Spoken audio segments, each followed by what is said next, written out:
তোমার বয়স কত?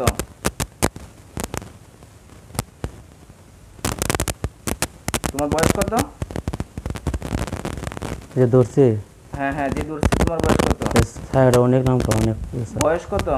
বয়স 35-40 বছর 35-40-এর মতো। এখন রোগীর শরীরে আছো কয়জন? আছে একজন। একজন আছো। তুমি পুরুষ না মহিলা? এই যে পুরুষ। পুরুষ। কি করলে যাইবা? কত বলো?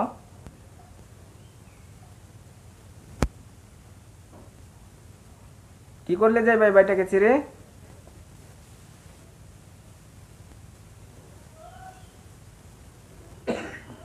তার শরীরে আমি আজীবনই থাকবো। আজীবনই থাকবা? জি। আজীবন যে থাকবা, একটা তো লক্ষ্য উদ্দেশ্য আছে। তুমি তো একজন পুরুষ জিন, তাই না? আমি পরে শরীরের সাথে মিশে গেছি, আমার কথা হতে পারবে না। শরীরের সঙ্গে মিশে গেছো? অংশের সাথে মিশে গেছি, রক্তের সঙ্গে মিশে আছো? সব শরীরে। আচ্ছা, তুমি রক্তের সঙ্গে মিশে আছো, সারা শরীরের মধ্যে আছো, এই জিন তুমি? জি। আচ্ছা, তোমাকে কেউ আজীবনে তাড়াইতে পারবো না। না, শরীর থেকে কি বাইরে হও না তুমি? বাইরে হয় না, ভিতরেই থাকি। ভিতরে থাকো? মৃত্যুর আগ পর্যন্ত থাকবো। মৃত্যুর আগ পর্যন্ত থাকবা? জি। আচ্ছা, মৃত্যুর আগ পর্যন্ত থাকবা, তোমার লাভ কি?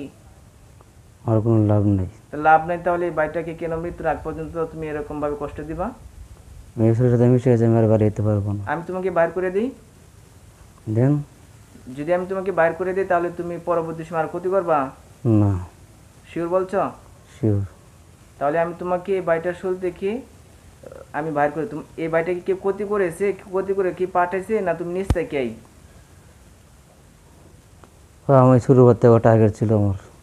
পরে টার্গেট ছিল? আচ্ছা, পরবর্তী সময় ক্ষতি করতে করতে এখন রক্তে মিশে গেছো, মিশে গেছে। কিন্তু এখন আর বাইরে হতে পারো না? না। আচ্ছা, তাহলে আমি তোমাকে বাইর করে দেব, আর তুমি বাড়িটাকে ক্ষতি করে না, নাকি? ঠিক আছে। তোমার ব্যক্তিগত জীবন আছে না? আছে। তোমার ব্যক্তিগত চলার মতো প্রত্যেকটা দিক আছে, তোমার দিকগুলো হচ্ছে তোমার জীবন চালাবা, মন থাকবো নি? মন থাকবো। ঠিক আছে তো?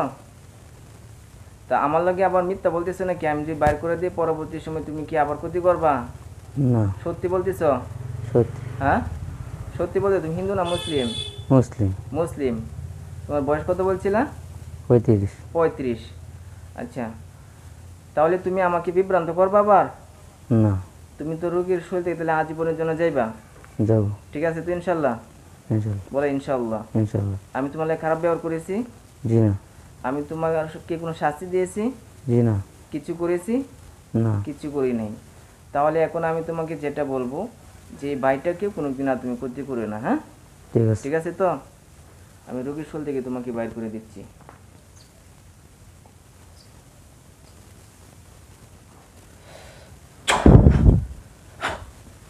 হ্যাঁ, শোল থেকে বাইর হও।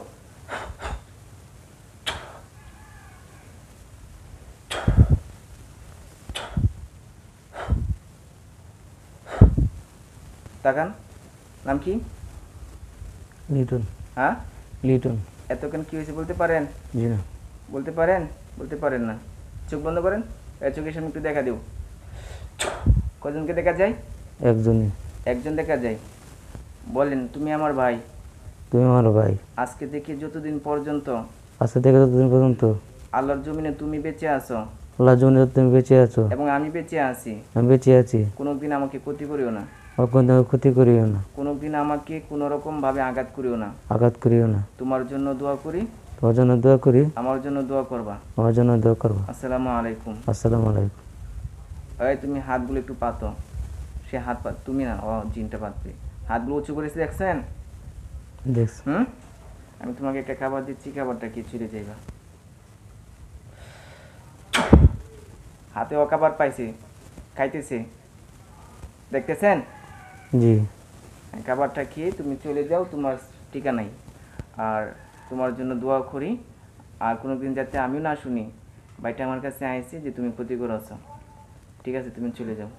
তাকান এবার। দেখছেন তো সব কিছু নাকি? হ্যাঁ, বলেন আলহামদুলিল্লাহ। আলহামদুলিল্লাহ। নামাজ পড়েন? মাঝে মাঝে পড়ি। মাঝে মাঝে পড়লে প্রতিদিন তো ভাত খান না, একদিন ভাত কম খান না। তাহলে প্রতিদিন যদি ভাত খেতে পারেন, আল্লাহর জমিনে থাকেন, আল্লাহর জমিনে বিভিন্ন নিয়ামত বহন করেন, তো দেখা যাচ্ছে আপনি কি করতে হবে? নামাজ পড়তে হবে। কোরআনে কি আছে জানেন? ওয়ামাই ইয়াশ আন যিকরির রহমানি নুকাইদ লাহু শাইতানান ফাহুয়া লাহু করিন। যে ব্যক্তি আল্লাহর স্মরণ থেকে গাফিল হয়ে থাকে, নামাজ থেকে বঞ্চিত হয়ে থাকে, আল্লাহ তার উপর একটা শয়তান চাপিয়ে দিয়ে সে হয়ে যেত তার বন্ধু। তা আপনার শরীরের ভিতরে এমন একটা শয়তান চাপিয়েছিল, বুঝতে পারছেন? বুঝছি। যে আজকে থেকে 5 ওয়াক্ত নামাজ পড়বেন নি, সঠিক পথে থাকবেন, ঠিক আছে? হালাল খাইবেন, হ্যাঁ, হারাম থেকে বঞ্চিত থাকবেন। তাকানো কর, তাকাইছি নি তো? তো ঠিক আছে, আপনার জন্য দোয়া রইল, আল্লাহ আপনাকে ভালো করুক, সুস্থ করুক, সেই দোয়া করি। তো যাই হোক, আপনারা এই পর্যন্ত ভিডিওটা দেখতে পারছেন। তো দীর্ঘদিন যাবৎ ধরে এই ভাইটা আক্রান্ত, আর মূলত রক্তে মিশে থাকা জিন ছিল। তো সহজ কৌশলের মাধ্যমে এবং তার সঙ্গে কোনো খারাপ ব্যবহার না করার মাধ্যমে আমি শরীর থেকে বাইর করার জন্য চেষ্টা করেছি।